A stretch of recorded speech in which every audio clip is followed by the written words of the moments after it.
అందరికీ నమస్కారం. నేను మీ గోపాల్ అయ్యంగార్. శ్రీమతే రామానుజాయ నమః.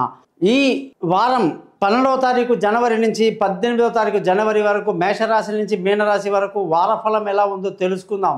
గతంలో మనం బుధగ్రహం గురించి చాలా వివరాలు తెలుసుకున్నాం. బుధగ్రహానికి అధిపతి ఎవరు, బుధగ్రహాన్ని ఎలా ఇంప్రెస్ చేసుకోవాలి జాతకంలో అనే విషయాలన్నీ చెప్పాం. ఈరోజు సూర్యుడి యొక్క మార్పు జరుగుతూ ఉంది. ఈ సూర్యుడు వచ్చేసి ధనుస్సు రాశిలో నుంచి మకర రాశిలోకి ప్రవేశించేటువంటి సమయం అనేది ఏర్పడుతుంది. కాబట్టి దీనిని మకర సంక్రమణం అంటారు, మకర సంక్రాంతి అంటారు. 12వ తారీఖు నుంచి 18 వరకు మనం వారఫలం చూస్తున్నప్పుడు మధ్యలో కరెక్ట్గా 15వ తారీఖు నాడు సూర్యుడు మకర రాశిలోకి ప్రవేశిస్తున్నాడు అన్నమాట. దానివల్ల కూడా 12 రాశులకు ఎలాంటి చేంజెస్ ఉన్నాయనేది తెలుసుకుంటూ ఈ వారంలో గ్రహాల స్థితి చూసుకుంటే గురువు వృషభ రాశిలో, చంద్రుడు మిథునం, కర్కాటకం, సింహం రాశిలో ప్రయాణిస్తూ, కుజుడు కర్కాటక రాశిలో, కేతు కన్యా రాశిలో, సూర్యుడు బుధుడు ధనుసు రాశిలో ఉండి 15వ తారీఖు నాడు సూర్యుడు వచ్చేసి మకర రాశిలోకి రావటం, శని శుక్రగ్రహాలు కుంభరాశిలో కలిసి ఉండడం, రాహు మీనరాశిలో సంచరించడం అనేది ఈ వారం జరుగుతూ ఉంది. ఈ వారఫలం అంతా కూడా ఆదివారం నుంచి శనివారం వరకు, మృగశిర నక్షత్రం నుంచి పూర్వ ఫల్గుని నక్షత్రం వరకు, త్రయోదశి తిథి నుంచి పంచమి తిథి వరకు ఉంటుంది. మీ అందరికీ నేను తెలియజేసేదంటే ఈరోజు మనం కొంతవరకు సూర్యగ్రహం గురించి తెలుసుకొని ముందుకు వెళ్తే చాలా బాగుంటుంది. దయచేసి ఇది తెలుసుకోవటం వల్ల మీకు ఎంత ప్రయోజనం అంటే ఏమాత్రం మీ టైం వేస్ట్ కాదని తెలియజేస్తున్నా. సూర్యుడు స్వతహాగా తనకు తానే అధిపతి. సూర్యగ్రహానికి అధిదేవత సూర్యుడే. మిగతా అన్ని గ్రహాలకి కూడా ఖచ్చితంగా వేరే వేరే దేవతలు అధిదేవతలుగా ఉంటారు. కానీ సూర్యుడు తనకు తానే అధిష్టాన దేవతగా ఉండడం వల్ల సూర్యుడు అన్ని మతాలకి కూడా ఆ కనిపించే సూర్యుడు కాబట్టి ఖచ్చితంగా వాళ్ళ మతంలోకి సూర్యుని లాగకపోతే మరి వాళ్ళ మతానికి విలువ ఉండదు. అదేంటయ్యా కనబడే చంద్రుణ్ణి లాగట్లేదు, మీరు సూర్యుడిని చూపించట్లేదు, మీదేం మతం అని అడుగుతారు జనాలు. అందుకే వాళ్ళు కొత్త కొత్త మతాలు పుట్టించుకుంటారండి. కొందరు దుర్మార్గుడు కలిసి అలా అది మొక్క కాస పెద్ద వటవృక్షం అయిపోయి కొన్ని మతాలు ఉన్నాయి ఇప్పుడు. సూర్యుని కుమారుడు అంట, ఏందో ఆ భాష ఏంటో అదేంటో మనకు అర్థం కాదు. సూర్యుని కుమారుడు అని చెప్పేసి వదిలేశాడు. ఇంకొకడు అసలు సూర్యుని కన్సిడర్ చేయకుండా చంద్రుడే దేవుడు అనుకుంటాడు. ఇంకొకడు రకరకాల మనుషులు ఉంటారండి. హిందూ మతం మాత్రమే ఆదిత్యుడికి సూర్యుడికి అనేక నామాలతో అత్యంత అద్భుతమైనటువంటి గౌరవాన్ని ఇచ్చి సూర్యనారాయణుడు సూర్యమండలం దాటి అనేక 14 లోకాలండి. అసలు పైన 7 లోకాలు, కింద 7 లోకాలు ఉంటాయండి. ఆ లోకాలన్నీ ఏమిటి, అందులో సూర్యుని యొక్క లోకం ఏమిటి, ఆయన ఎంత దగ్గరలో, మనకు చాలా దగ్గరలో ఉంటాడు సూర్యుడు. మనం అనుకుంటాం ఇక ఆయన్ని దాటిన తర్వాత అనేక లోకాల్లో లాస్ట్కి ఉండేది బ్రహ్మలోకము. మొత్తం ఇదంతా కూడా వైకుంఠం, మహావిష్ణువు లోపల ఇవన్నీ కూడా ఉంటాయన్నమాట. ఈ లోకాలన్నీ అంత అద్భుతంగా చెప్పడం జరిగింది. సూర్యుడి గురించి అగస్త్య మహాముని రాముల వారికి ఆదిత్య హృదయం అనే మంత్రాన్ని బోధించి అందులో అత్యంత గొప్ప నామాలు, సూర్యుడి యొక్క నామాలు చెప్పడం జరిగిందండి. దయచేసి రోజు మీరు ఈ సూర్యుని యొక్క ఆదిత్య హృదయం చదవడం, వినడం చాలా మంచిది. మహానుభావులు శాస్త్రి అనే ఒక పెద్ద అయినా కూడా రాగంతో పాటు ఆదిత్య హృదయాన్ని ఎంతో అద్భుతంగా అందులో చెప్పడం జరిగింది. సూర్యాష్టకం అని ఇంకో మంత్రం ఉంది, అది ఒక అద్భుతము. జపా కుసుమ సంకాసం అని చెప్పేటువంటి సూర్యమంత్రం 2 లైన్లు ఎప్పుడూ అందరూ చదువుకోవచ్చండి. ఈ విధంగా సూర్యుడి గురించి అత్యంత గొప్పగా వర్ణించిన ఏకైక మతము హిందూ మతం మాత్రమే. హిందూ మతంలో మాత్రమే సూర్యుడు అక్షయ పాత్రని ధర్మరాజుకు ఇవ్వడం కానీ, శమంతకమణిని ఇవ్వడం కానీ అనేకంగా మనం సూర్యుని యొక్క ఉపాసనలు వింటూ ఉంటామన్నమాట. అంత గొప్ప సూర్యుడు ఇప్పుడు మకర రాశిలోకి ప్రవేశించడం వల్ల ఉత్తరాయణ కాలం అనేది మొదలవుతుంది అని అత్యంత గొప్పగా చెబుతూ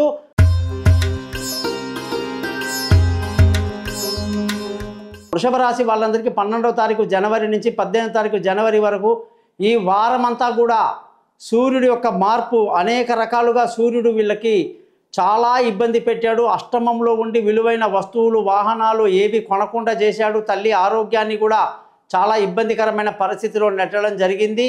ఎప్పుడైతే సూర్యుడు 9వ ఇంట్లో భాగ్యస్థానంలోకి వస్తున్నాడో ఎంతో మేలు జరుగుతుంది. వీళ్ళు సొంత ఇల్లు, వాహనాలు, విలువైన వస్తువులు, ఆస్తులు అన్నీ సంపాదించుకుంటారు. తల్లి యొక్క ఆరోగ్యం బాగా కోలుకుంటుంది. చాలా సంతోషకరమైన విషయాలు ఈ వారం మీకు జరుగుతాయి. వృషభ రాశి వాళ్ళందరికీ కూడా ఈ వారం చాలా అద్భుతంగా ఉంది. సంతోషంగా, ఆనందంగా విందులు, వినోదాలు, పండగలతో బాగా ఎంజాయ్ చేస్తారు. ధన ఆదాయం ఈ జాతకం వాళ్ళందరికీ కూడా అంతగా లేదు. డబ్బు రావాల్సిన సమయానికి రావు. కొంత ఇబ్బంది కలుగుతుంది. కుటుంబంలో కూడా చిన్న చిన్న చికాకులు ఎక్కువగా ఉంటాయి. వాటిని ఎక్కువ పట్టించుకోవద్దు. అలాగే పిల్లల చదువు విషయంలో కూడా శ్రద్ధ వహించకపోతే ఇబ్బందులు వస్తాయి. బంధువుల, స్నేహితుల సహాయ సహకారాలు మంగళవారం తర్వాత బాగుంటుంది. మానసిక ధైర్యాన్ని కలిగి ఉండి ముందుకెళ్తారు. అలాగే పిల్లల యొక్క ఆరోగ్యపరమైన విషయాల్లో జాగ్రత్తలు తీసుకోవాలి. దూర ప్రయాణాల్లో జాగ్రత్తలు తీసుకోవాలి. అలాగే తక్కువ అంటే నెగిటివ్ ఆలోచనలు ఉండే అవకాశము, తప్పుడు నిర్ణయాలు తీసుకుని ఇబ్బంది పడే అవకాశాలు లేకపోలేదు. ధన నష్టం కూడా ఆ తప్పుడు నిర్ణయం వల్ల జరుగుతుంది. ఈ వారంలో మీరు ఆరోగ్యపరమైన విషయాల్లో జాగ్రత్తలు తీసుకుంటూ ఉండాలి. అలాగే శత్రువుల మీద ఒక కన్నేసి ఉంచడం ఎంతైనా మంచిది. వృషభ రాశి వాళ్ళందరూ కూడా చూపుడు వేలికి ఓపెల్ అనే రాయిని ధరించాలి. అలాగే మీ యొక్క జాతకంలో 3 క్యారెట్ల బరువు ఉన్న రాయి, సిల్వరు, మేకింగ్ ఛార్జీ, పూజ, 20,000 జపాలు అన్నీ మన దగ్గర దొరుకుతాయి. దాంతోపాటు మీ లగ్నం ఏమిటి, మీ నక్షత్రం ఏమిటి, ఏ దశ జరుగుతుంది, జాతకం మొత్తం చదవటం, 50 పేజీలు మీకు పంపడం, మీ యొక్క జాతకాన్ని పరిశీలన చేసి 15 నిమిషాలు మీతో మాట్లాడడం జరుగుతుంది. పైన ఇచ్చిన నెంబర్లో నన్ను కాంటాక్ట్ చేయండి. మీ date of birth, time of birth, place of birth లేదా ముఖం కనిపించే ఒక ఫోటో పంపండి చాలు.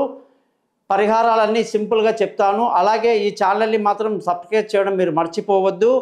ఆరోగ్యం పట్ల శ్రద్ధ వహిస్తూ భార్యాభర్తల మధ్య చిన్న చిన్న గొడవలు, తగాదాలు తప్ప పెద్ద ఇష్యూస్ ఏమి ఉండవు. జాగ్రత్తగా ఉండాలి. పెళ్ళి కాని వాళ్లకు ఇప్పట్లో వెంటనే శుభవార్తలు రావు. కొంత టైం పడుతుంది. భార్యాభర్తల మధ్య ఇబ్బందులు కాకుండా చూసుకోవాలి. పార్ట్నర్షిప్లో నష్టం రాకుండా చూసుకోవాలి. అలాగే ప్రేమికుల మధ్య కూడా చిన్న చిన్న తగాదాలు, గొడవలు ఉండే అవకాశాలు లేకపోలేదు.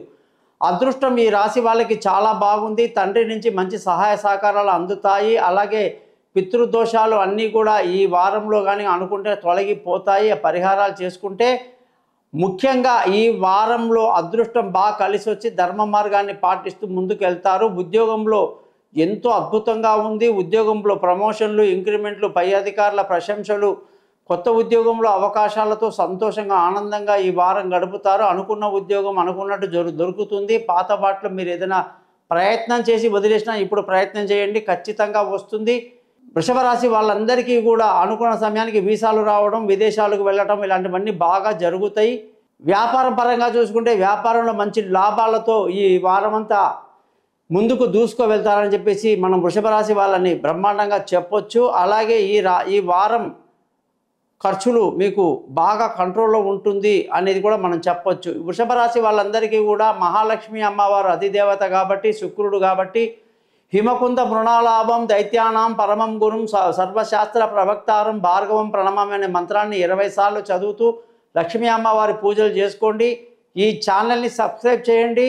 మీ బంధువులకు తెలియజేయండి. జాతకం కొరకు కాంటాక్ట్ చేస్తారని ఆశిస్తూ మీ నుంచి సెలవు తీసుకుంటాను. మీ గోపాల్ అయ్యంగార్.